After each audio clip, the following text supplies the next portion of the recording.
be a sponge, and then bring the juice.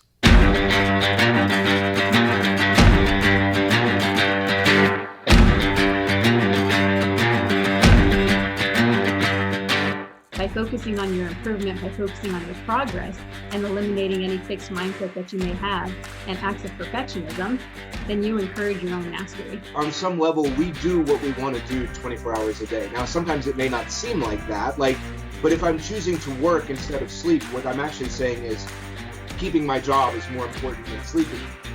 I'm tired of this. I'm tired of getting beat. What can I do to get over this hump? So mentally, that's when I kind of put that forefront, like, hey, it's either all or nothing.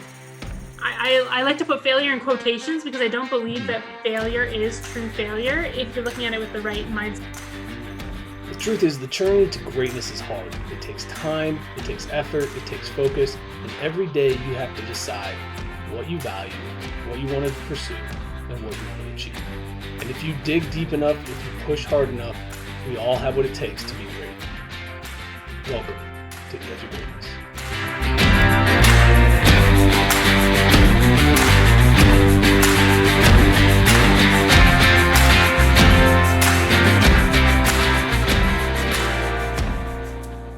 Hello and welcome back to another episode of the Edge of Greatness podcast. I'm your host, Charles Schultz, and today I have with me a very special guest, somebody who I've looked up to for many years in the strength and conditioning world. He's the owner and founder of Mike Boyle Strength and Conditioning and strengthcoach.com, which if you're not on, you should go check out. Some really great tools and resources there. Author of several functional training books, as well as some incredible athletes who have been through his facility and coaches as well over the years. So thank you so much. I have with me today, Mike Boyle. Thank you so much for joining me. I appreciate it. Thanks for having me. Absolutely. I love doing these. Oh yeah. I've had a lot of fun doing this. I get a chance to talk to some of the people that I looked up to in this world and get to learn a whole lot of information. So I'm pretty excited. But I usually like to try to start off with something interesting or quirky about the guest, but you posted something on Twitter yesterday about the non-bouncing medicine balls, and it really spoke to me as far as a place to start. Because what I think is really interesting with that is that when you first started using the non-bouncing medicine balls, you didn't like them. You thought they were silly because they didn't bounce back. But then over the course of time, you changed your mind. And what I think is really interesting about that is, how do you allow your mind to look at something one way and then eventually come back to it and allow yourself to think again and change your mind and go back and go, you know what, this is a tool that actually can be useful, when your initial thought was, no, I don't like this. So I think that's an interesting place to start. I have a tremendous amount of those experiences in coaching where I look at something maybe through a slightly different lens. And you mentioned Think Again, which is a book that I've been recommending to everybody lately, Adam Grant's book, which is awesome. And it's something that I encourage everybody to do. Is, as I thought about it again, because people used to think, oh, you want, this elastic response off the wall. And then I started thinking to myself, striking skills, be they slap shot in hockey, hitting a baseball, driving a field hockey ball, whatever it is, are singular events. They do not exist in a world of rebound where you're doing one and then immediately kind of hopping back to do it over again. And I thought, in actuality, what's happening here with these low bounce balls is way more, I hate to use the term, but way more sport specific than what we had been doing previously, because it's a series of these kind of 1RM events that are, in fact, what striking skills are really all about. So I think, how to be redundant, I think I'm always rethinking, but I am always examining what we're doing and asking myself, is there a better way? Is somebody doing something better than what we're doing? And if they are, why aren't we doing it? Is that something that you've always done from when you first started years ago, or is that something you've picked up over time as you've become more seasoned as a coach? I think it's something that I've always done to some degree, because I think I was always sort of looking at the status quo and saying, okay, is this really the best way? So in a lot of ways, that's why I was an early adopter of the whole functional training idea. And I think there were a lot of things along that path that I started to look at, whether it was unilateral training, and looking at these things and saying, wow, maybe everything isn't exactly the way everybody tells us it's supposed to be. And I I think that's something for me that's worked over time, but I would say probably in my 20s, I was probably the conventional meathead that I criticize now in my 60s.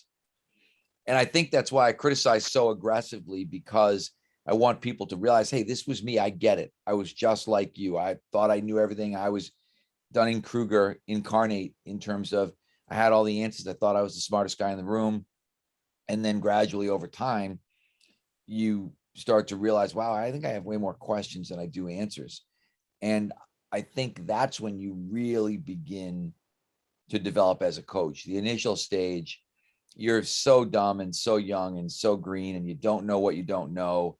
And you probably offend a ton of people in the beginning with your incredible conviction about things that you probably shouldn't be all that convicted about. Yeah, honestly, when I read your joint by joint approach when I first started into training, and that was one of the first times for me that I really started to open my eyes about looking at things from a different lens. And I think that's interesting that you mentioned that you were the meathead to start, because I think obviously a lot of people get into lifting in that fashion. But why do you think so many young people today don't seem to want to listen to the people who have done it before? I feel like there's a big disconnect from when I was younger. I was like, oh man, you've been there. I want to listen to what you have to say. I want to learn from you. But I feel like a lot of people who come into the industry today want to tell you what they know, and they don't want to learn from the people who have been there and who have done it for so many years. What have we done wrong? Where are we missing? I honestly think it's always been that way. To be Has it? truthful. Okay. Yeah, I really do. I think that just, again, maybe as you get older and you move into that next stage of your career, you become, it's sort of, I always call it the Red Volkswagen Effect. When one of your buddies buys a Red Volkswagen, suddenly you realize how many of them there are driving around, because every time you see that car, you think, oh my God, is that him? And then you think, no, it wasn't. And you think, wow, I saw that car 10 times today, and not one time was it my friend. And so I think that effect happens everywhere. And I always use the analogy. So I hate rap music. And I think, but it's a rite of passage that every parent hates the music that their kids listen to. So when I was a really little kid growing up, it was, people were complaining about Elvis Presley and, oh my God, that rock and roll music and the way those kids dance. And then when I was a kid later on in life, probably in my late teens, early 20s, it was disco music, and people were like, I can't believe they listen to that disco shit. So I think that's always the way that it is. Now we have rap music, right? Oh my God, they listen to that rap music. It's so obscene, the language, the lyrics. And I think it's that way in everything, that you get older and you get wiser. And what do they say? Experience is wasted on the young. And so it's probably always been that way, but when you're in it, you don't recognize it. Yeah. So you believe it's more of like a rite of passage to go through those phases of being young, dumb, and ignorant. Yeah, it's the essence of the Dunning-Kruger effect. When you think about the Dunning-Kruger effect, and they've documented this, is that it's the younger you are, the greater your belief in your own expertise. And that's a research fact that has been documented, and you see it all the time. I'm amazed at people, because sometimes I look at people and people will get mad at me when I say I've been doing this for 40 years, and they'll say, oh, don't just use your years of experience. Don't throw that up there. That doesn't really count. And it's kind of like, well, yeah, it really does. Because in 40 years, one of the things I've realized is I've made all the mistakes that I'm cautioning everybody against. But again, it's like with your parents. There's an old saying about, a kid said, wow, as I get older, I realized how much smarter my parents were getting. And it's the same kind of idea. When you're 16 or 17, I have a 16-year-old son who knows more than me about everything. And I laugh at him sometimes, but he's going through that stage. And I always say I'm an analogist. I'm always using analogies, but it's watching a kid tie their shoes, and you go to help them and they're like, leave me alone, I know how to do it. And then you watch them sit there for 5 minutes trying to tie their shoes, and you realize, wow, we could have been gone by now. We could have been halfway to where we had to go. And I'm watching this kid try to tie his shoes. But again, much like that, it's a rite of passage. It's the same way, I think, in every field. We just don't know it until we get into whatever field it is. And then we gain a certain amount of experience in that field. And then we look back at those beginners and think, oh my God, how can they be so dumb? How can they not get it? But they're just like the kid trying to learn to tie their shoes. They need to make their own mistakes. And I say to people too, people used to always, look at me and think, oh, you're afraid, you're worried about people getting hurt all the time. You don't want to take chances. You don't. And I think, yeah, until you hurt somebody else, you don't have the same feelings about maybe strength training. It's very easy to be, the go heavy or go home guy. You got to lay it all on the line. That's easy to say until you hurt somebody's 14-year-old and they're in your office complaining to you. Same thing. Oh, you got to suck it up. Or, well, come on, you can do it. And then you get some kid with a stress fracture and you think, I probably shouldn't have told Johnny to suck it up, that he'd be fine. And now realize that, wow, look, he's got a stress fracture. And probably because meathead, dumb old me was telling him suck it up, that it wasn't a really big deal. And that, I was building mental toughness, all the bullshit, all the coaching bullshit that we spew on a pretty regular basis. And the problem is some people get stuck in that phase of life and stay there for a really long time. Yeah. Other people progress through and get better.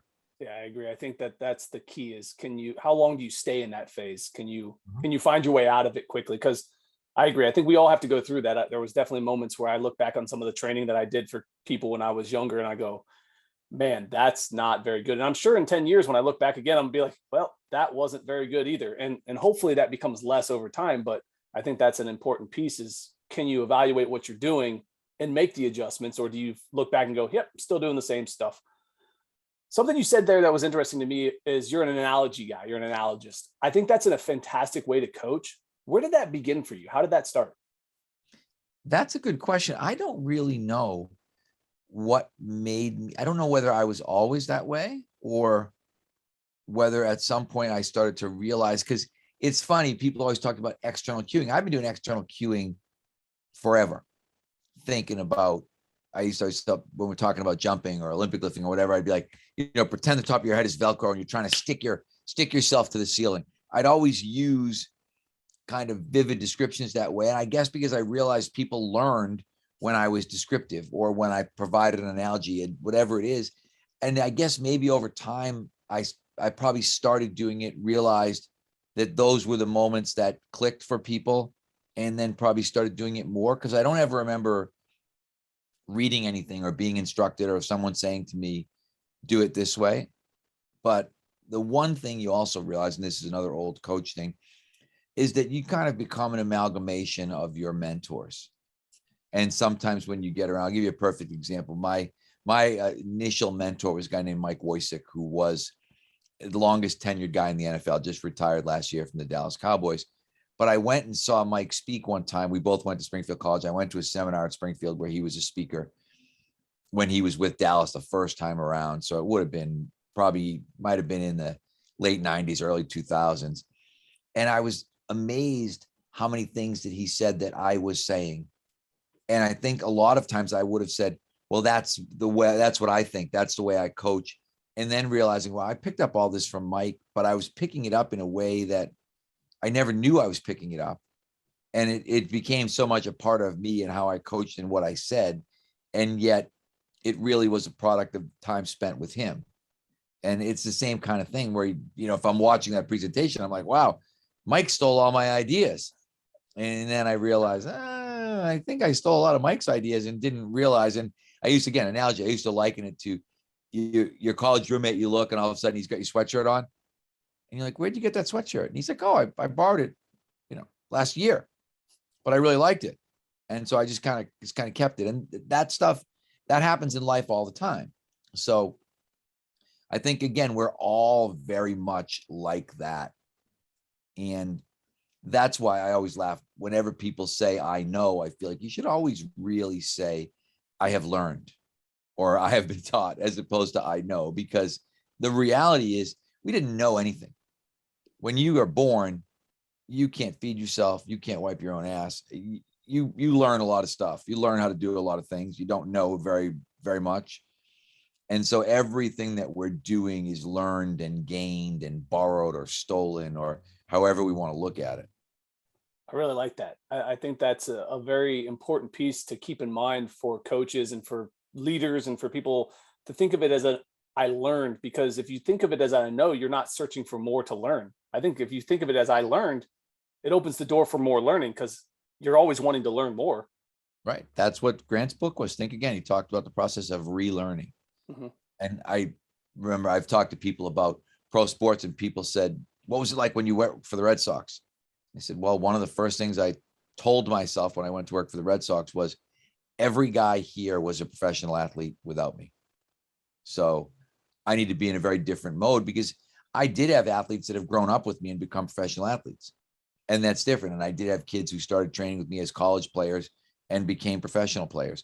But it's different when you suddenly get to a professional team and realize every person here is a professional athlete, and I had nothing to do with that, which means for whatever that might be, just flat out straight genetics or really good work ethic or great adherence to a not great training program, whatever it is, they got there without me. So I need to see myself as an adjunct, as an aid, as a helper, as opposed to a dictator.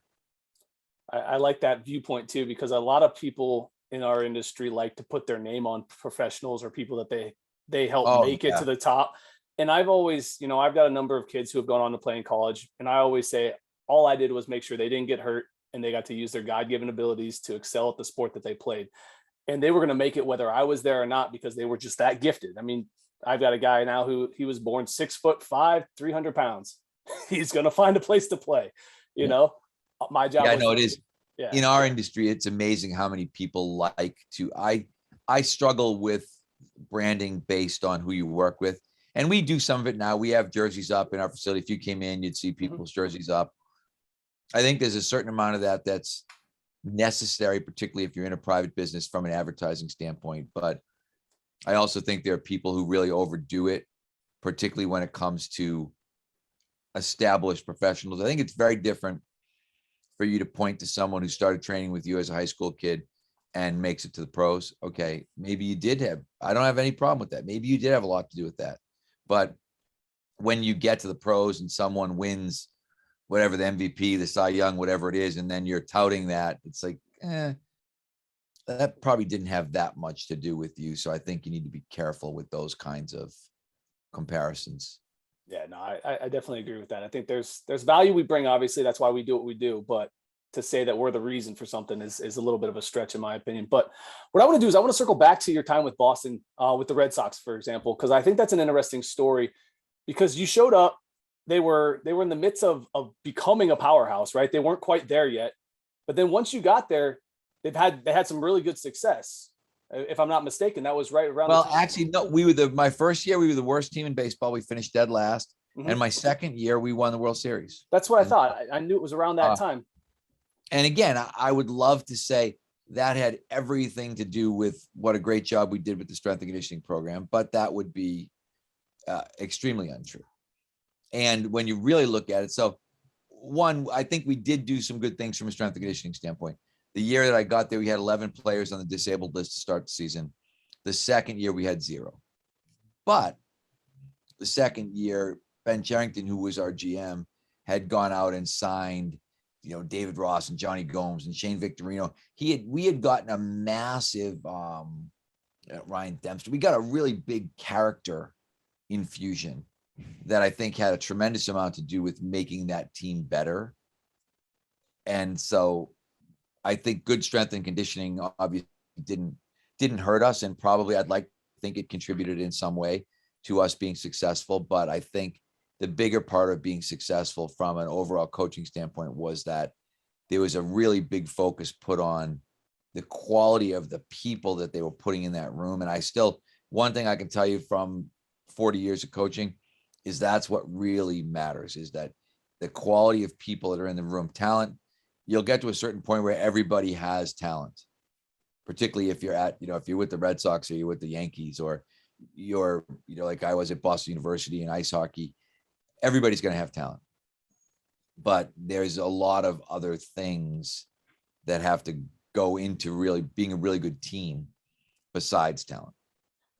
So what I'm curious about is, how did you get a group of professionals who are obviously getting paid to do what they do to buy into a change in philosophy on the strength side? Because I think that's a big thing. They're all comfortable with what they're doing, right? How do you get that change? You know what it was? It was actually, well, there was a bunch of things I could tell you, at least from my standpoint, if I looked at it. One is I really focused in on the guys that were on the disabled list, to the point where in my first year, there were players, healthy players, who started to complain to me like, well, when do I get some time? What are you doing? All you do is work with the hurt guys. So, and I always go back to the story of Androcles and the lion. I don't know if you remember the story of Androcles and the lion, but it's an Aesop's fable. And basically, Androcles is an escaped prisoner, and he finds an injured lion in the woods. And it turns out the lion has a huge thorn in his paw, and Androcles manages to get near the lion and pull the thorn out of his paw, and the lion falls in love with Androcles. Androcles is an escaped slave. He gets recaptured. And if we think about our knowledge of the Romans, how do they execute you? They feed you to the lions, right? And so when Androcles is in the arena, about to be fed to the lions, the lion that comes out is his lion. And his lion proceeds to give him a big hug and lick him and protect him from the other lions.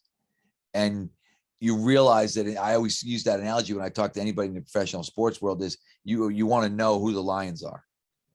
And you want to make sure if you got injured lions laying around, take care of the injured lions, because a lot of times that will buy you a lot of street credibility with everybody else in the organization. So that's what I did. The other thing that I did is I read the media guide every day, and I read about all the minor league. I read about the older minor league guys who maybe they had a shot at making the team. Maybe they were going to be our best AAA guys.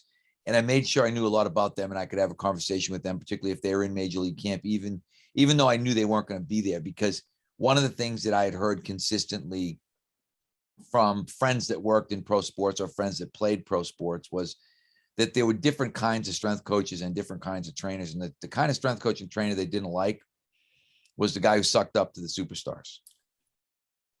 And so I thought, okay, I'm not going to be that kind of guy. I'm not sucking up to the superstars. The superstars are getting plenty of attention. And I'm going to spend a little bit of time on the low end, making sure I get to know those guys. And are they married? How many kids do they have? Where'd they go to college? Did they go to college? All that stuff, so that I can have conversations with them.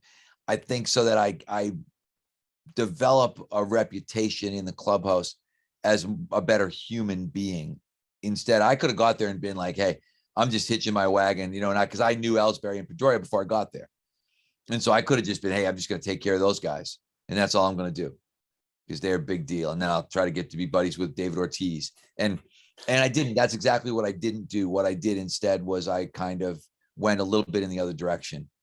And I think, again, that probably got me some street credibility. So I was able to kind of infiltrate this organization, which, again, professional baseball teams particularly are very kind of insular. They're together for 180 days of a regular season or something like that. And there's really nobody else gets in.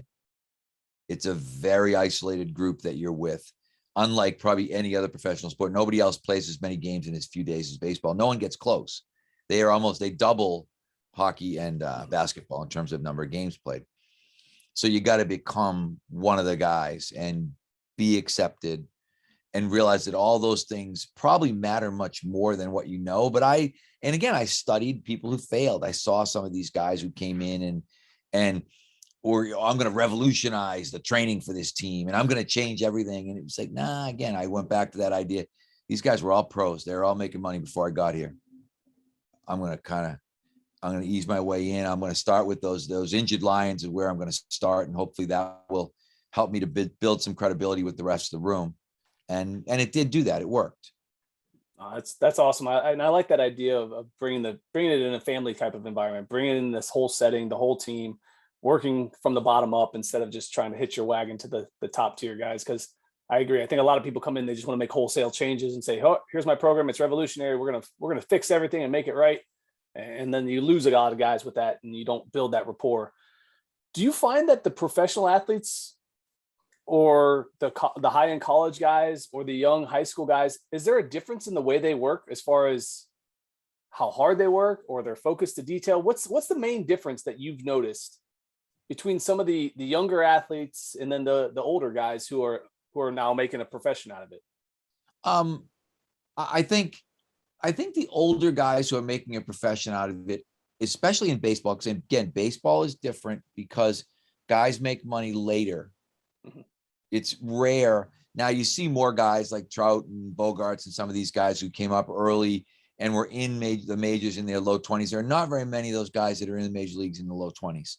So I think guys are more professional. They understand the financial implications of doing well, and they begin to get into a routine.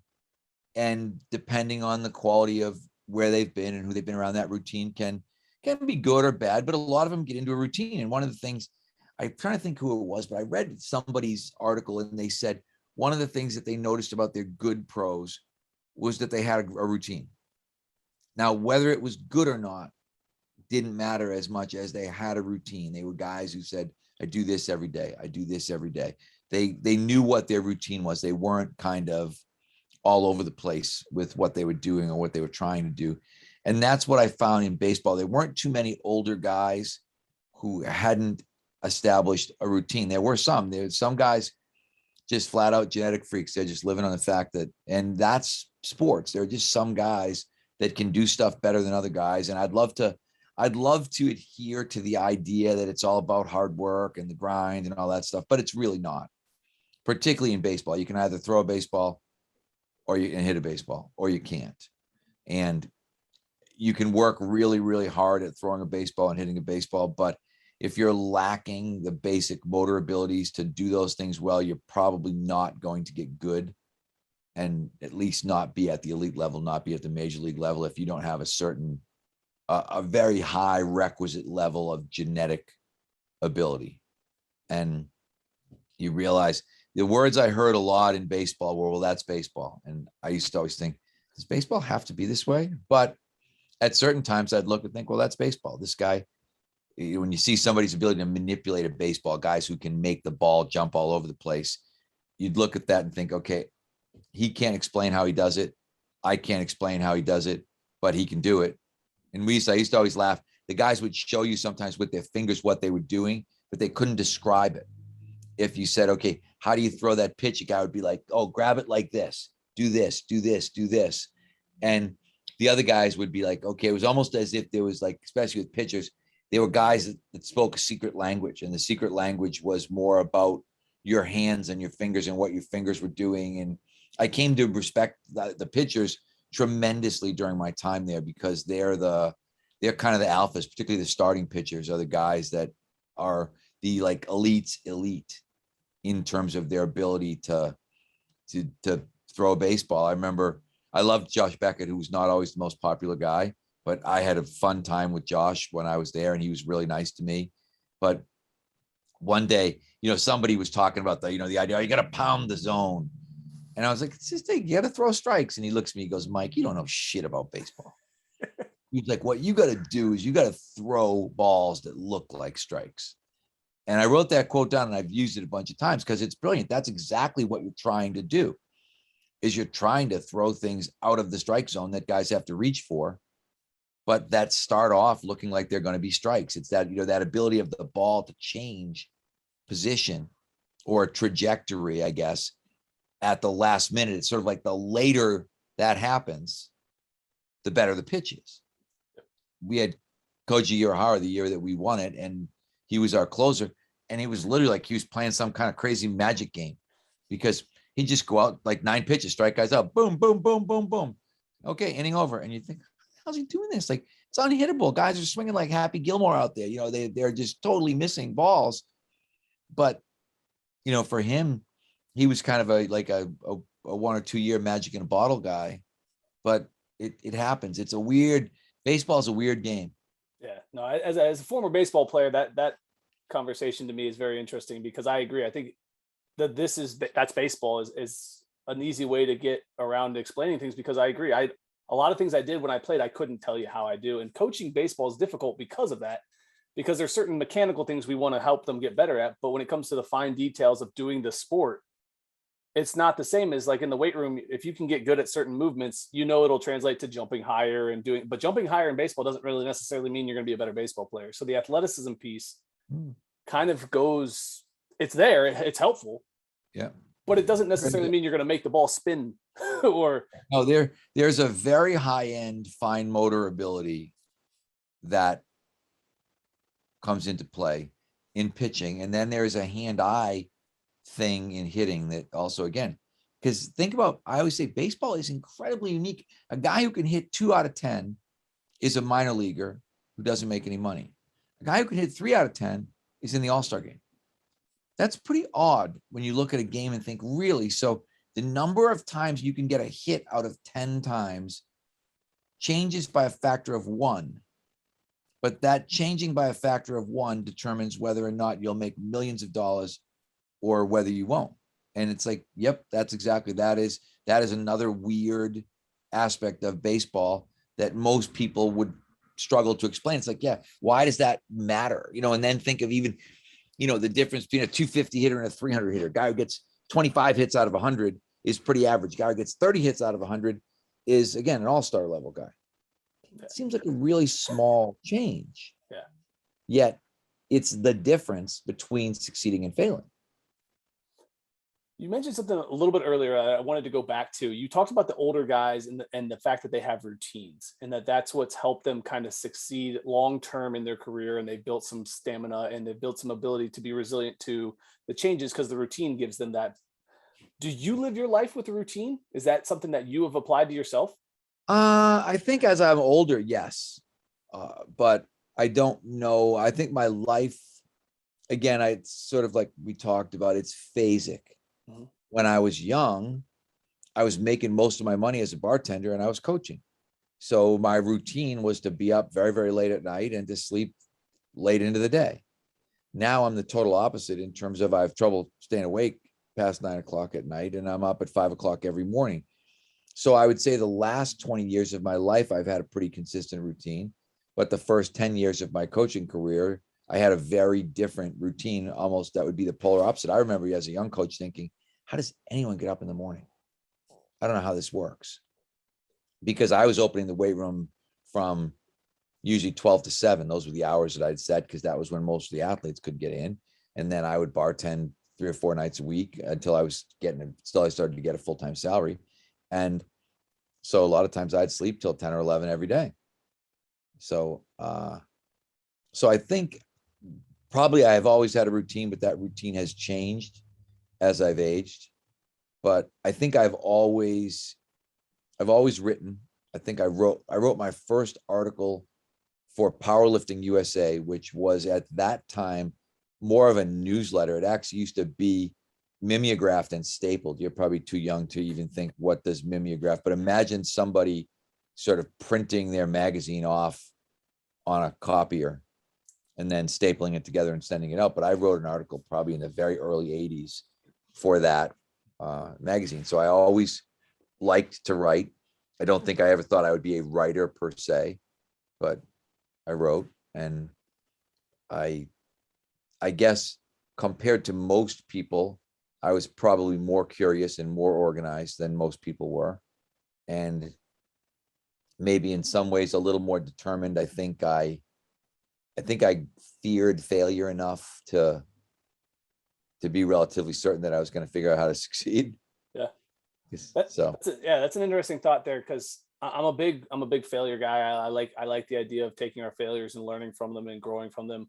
The fear piece of failure is an interesting one to me, because I've never actually feared failure as much as I always looked, I guess, at things for an opportunity to put myself out there for a chance to fail.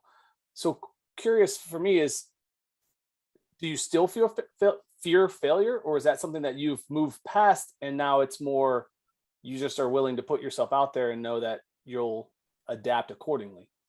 I think I still fear failure. I think that's one of those things. I think you either grow up like that or you don't.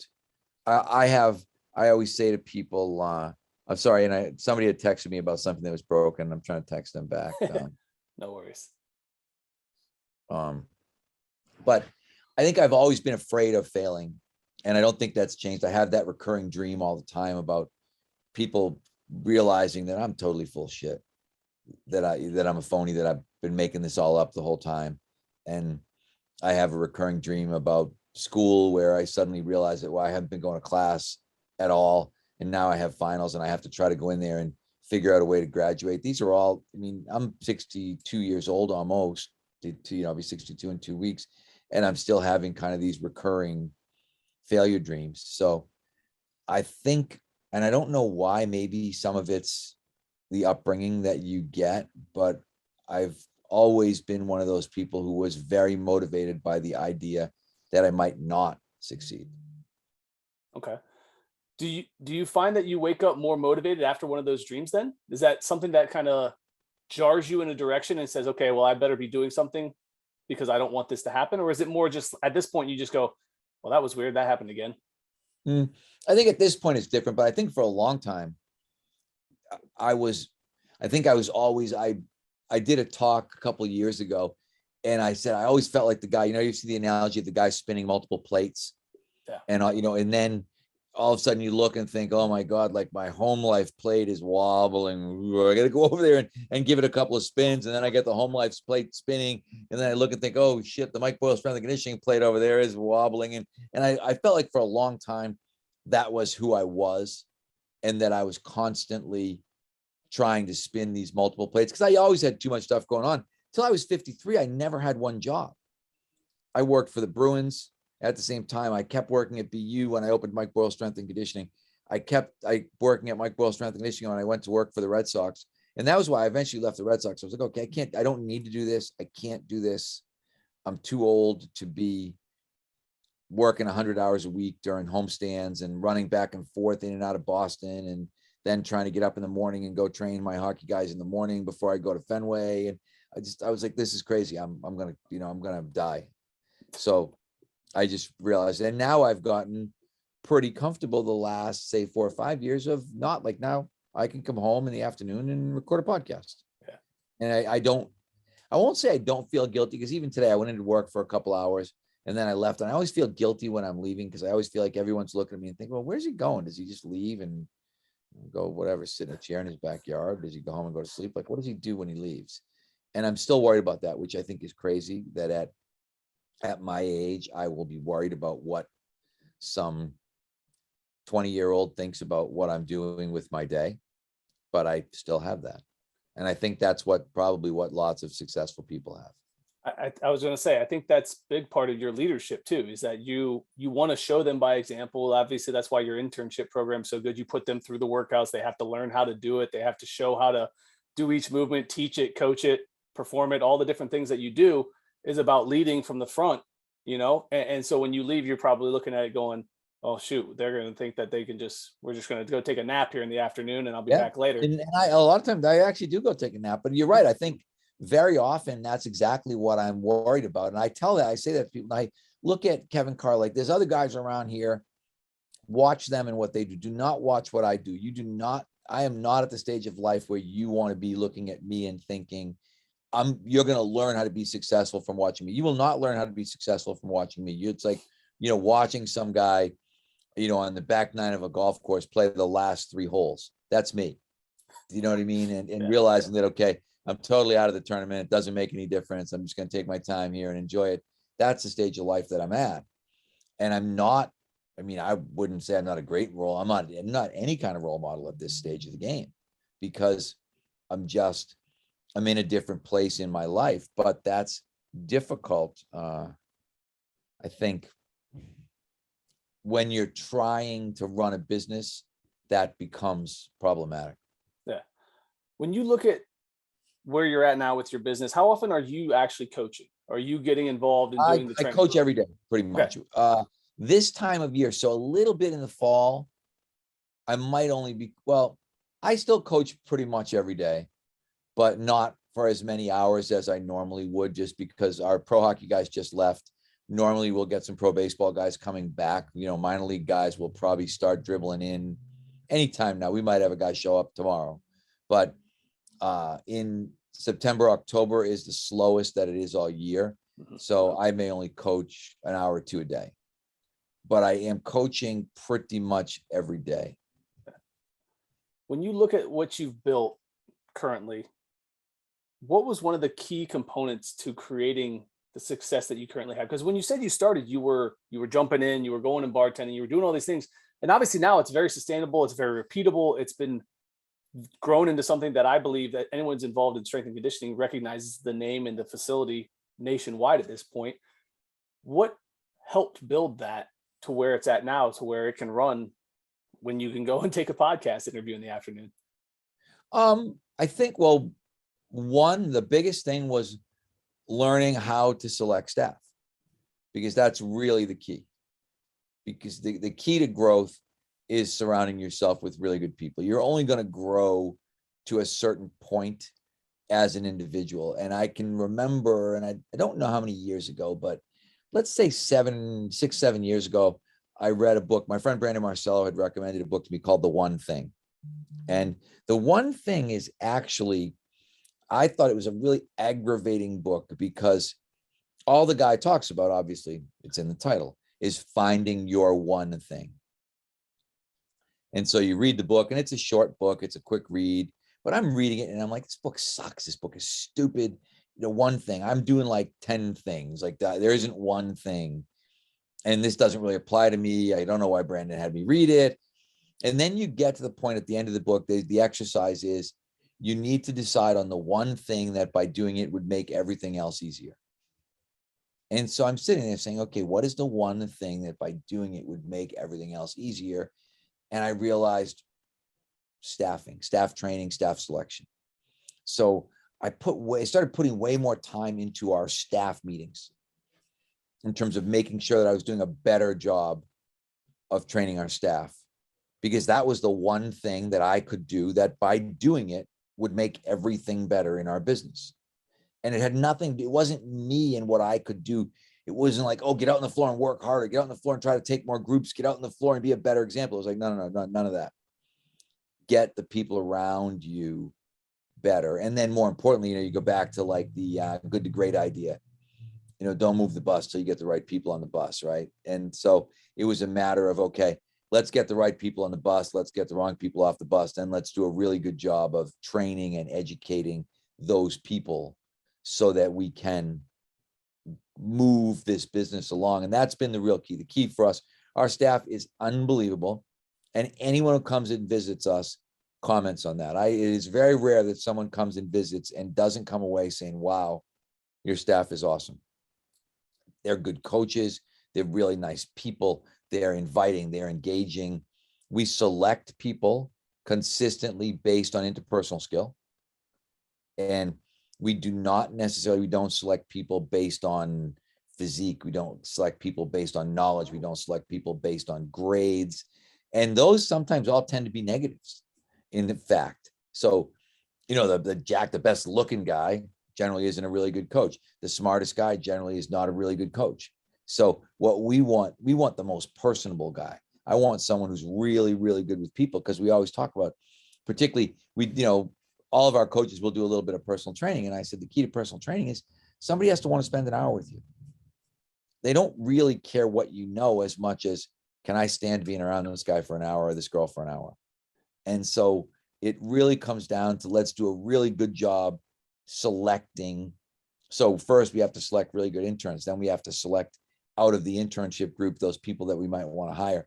Then we have to do a really good job training those people to make them even better than when they came to us, because now what we want to do is backfill all the systems into them. So I'm going to backfill the knowledge into this great vessel that we selected. So we got somebody who's got a great personality. Now I got to make sure they know what I need them to know, and that they behave in the way that I need for them to behave, because that's really, really important. That ability to interact with a client is key, because again, these people have to want to come back. They have to want to keep paying you money. And if you're berating them or yelling at them or shaming them or whatever that is, then what motivates that person to want to give you money? We just had a group in from our what's called MBSC Thrive, which is kind of like our license arrangement. We have some facilities where we help them with their knowledge base. And one of the guys asked us about testing. I said, we don't do any testing. I said, because you have to understand, think about this as a kid. You're coming in, you're in 8th grade, you might run let's say you're a 6'6", 40, and you've got a 12-inch vertical jump. Do you really want me to tell you that and then tell your parents? And I said, like, so testing is about like, hey, I think this training program is going to be great for you, but can we just establish how badly you suck before we do this? Like, I want to document that you suck, and then I want to let your parents know that you suck, and then we're going to get down to the business of training. And most kids are thinking like, can we just skip that part? Can't we just start training? Like, I know, I'm not real fast. I'm not real strong. That's why I'm here. And can we just skip like all the embarrassing stuff in the beginning and get on with it? And that's what we've realized. That's what we do.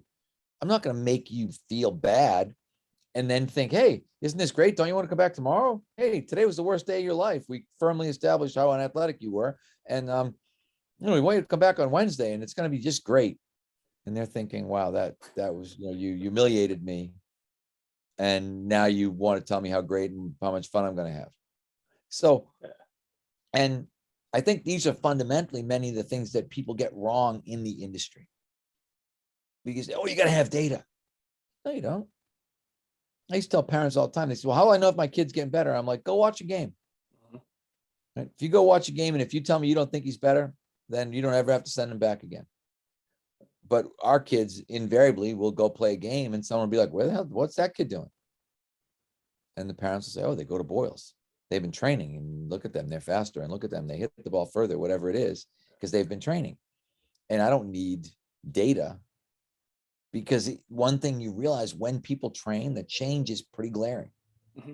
We've never needed to say, oh, well, now, his vertical jump went up 1.5 inches, or, it's like, no, doesn't make any difference. But when you see them play, they're training. I have people all the time. My son now is 16. And I had a dad say, yeah, I got to get my kid in there with you. He said, because it's really obvious. I know which kids train with you, and I look at them and they look different and they play different. And, in some ways I want to be like, yeah, I know. But you can't, right? That can't be your answer. You have to be like, well, that's great. I really appreciate that. Thank you.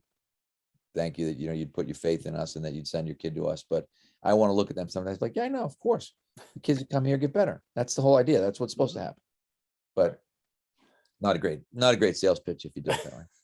I don't know. I think it kind of works when you have the number of people who are rolling through your facility on a regular basis getting better. It kind of works that way. But yeah, if you're new, you don't want to just say, yeah, of course it works. But so what I want to do, I don't want to take too much of your time, but I want to do one more question here, because you talked about when you're looking for coaches, you're not looking for the smartest guy in the room. You're not looking for the most jacked guy in the room. So for those of us out there, and for those of the parents who are listening, trying to find the right coach for their kids, what characteristics stand out to you that are valuable to finding a good coach? Because obviously not everybody can go out to Boston and train it at your facility or go down to Exos or any of those other places. So those aren't always available to people. So how do they find a good coach? How can that be happening?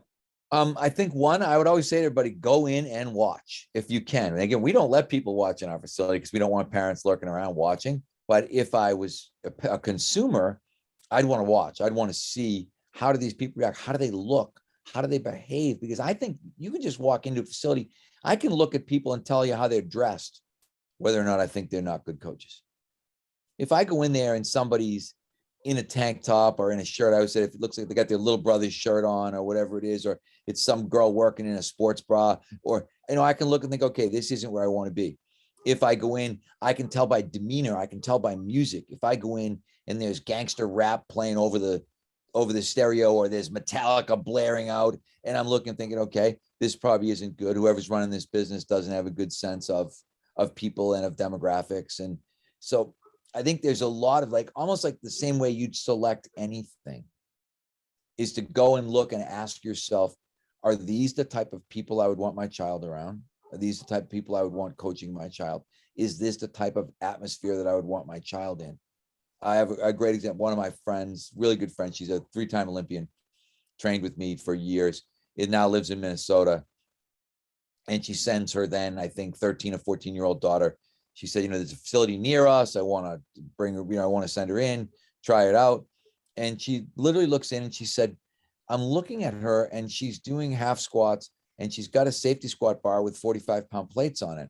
And she said to me, should I be concerned? And I'm like, of course you should be concerned. You know, you've been doing this long enough to know you should be concerned. Your 14-year-old should be doing like body weight squats right now, or maybe goblet squats with a 10 or 12 because she's little and she's skinny. She shouldn't be in there with the safety squat bar on with 45s on it.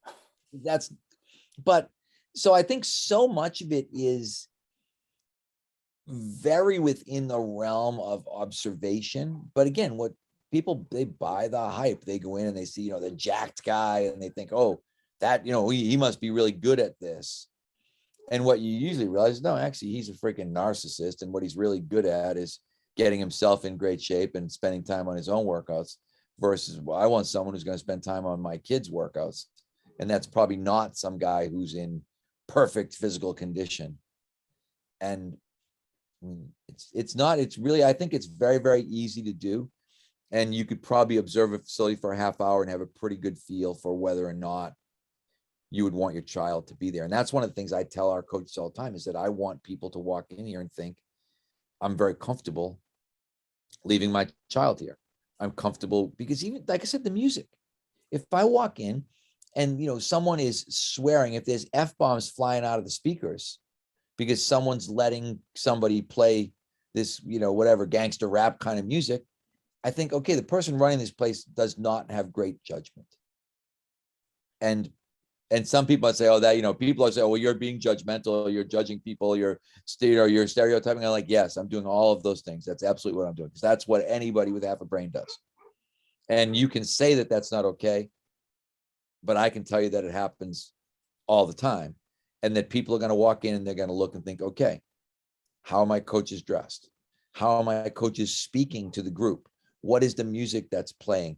Look at the athletes. Do the athletes look like they're doing things correctly? Is somebody actually coaching them? If someone's not doing something correctly, is someone coaching them, trying to get them to do it incorrectly? Do I cringe? Like, do you walk in and go like, oh God, that kid's going to get hurt, right? If that's the feeling that you have when you walk in the facility, you're probably in the wrong facility. Or if you walk in and you see, like I said, a bunch of assholes, you look and think, okay, I don't want my kid to be around this kid.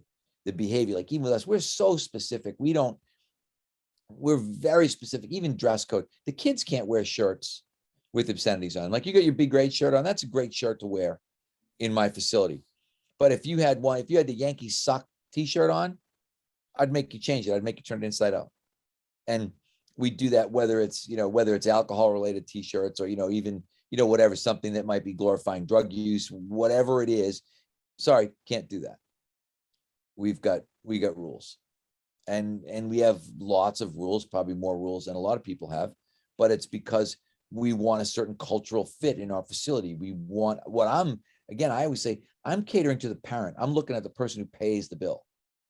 So that person who comes in and writes the check or puts the credit card down is the person that I'm worried about. I'm not catering to the kid. The kid, I think, will have a really good experience if we do it right, but I want the parent to look at this and think, I'm comfortable giving you my money in this exchange of services that we're going to perform. So, as I said, I could rant on forever about business. No, I appreciate that. And I think that's a great insight for the people out there. Go take a look, see what you're getting, make sure it's the area you want your kid to develop in, because, like you said, you have a lot of rules, but those rules have obviously produced a lot of success as well. So there's obviously something to that. And so a place that has no rules and people are just running rampant, doing whatever they want, probably isn't going to get you the structure that you need to succeed in the sports that you're playing. So exactly. What I want to do is give you a chance to share kind of what you got going on right now, where my listeners can connect with you and see and learn from what you're doing, and give a few things out there for them to follow along. Well, you already mentioned strengthcoach.com. If somebody really wants to get into it, that's the place to go, because as we say, we're on every day. We're on every day answering questions. We're trying to be on there every day posting information. And that's the place where I'm going to interact the most with people. I am mboyle1959 on Twitter. I'm Michael_Boyle1959 on Instagram, and I'm pretty active on both of those platforms. If you happen to have listeners who are in the Boston area, our business website is bodybyboyle.com. but that's really somebody that lives within a 10-mile radius of either Woburn, Mass, or Middleton, Massachusetts. I'm finishing up. I'm rewriting what will be a fourth book, but really is the rewriting of my second book. I wrote a book called Designing Strength Training Programs and Facilities, a book that I love and that I think is going to be really good if I can ever finish it. But as we talked about, I'm not nearly as motivated as I was 10 years ago or 20 years ago. So everything takes a little longer to get to the finish line. Yeah, no, I can appreciate that. But no, thank you so much for taking time with me today. I really appreciate it. I really enjoyed this conversation. Thank you so much. It's been awesome. Thanks for having me. I appreciate it. As always, guys, keep reaching for the stars. Fall flat on your face. But remember, whenever we fall, always get up. Thank you for joining us today on the Edge of Greatness podcast. If you haven't yet, please take a minute now to subscribe and review our show. Join us again next week as we continue to dig deeper into the key components of greatness. The path to greatness is never linear, so remember to keep pursuing greatness no matter what. Keep stretching your abilities, reach for the stars, and fall flat on your face. But remember, no matter what happens, whenever we fall, always get up. Until next time, I'm Charles Schultz, and this was the Edge of Greatness podcast.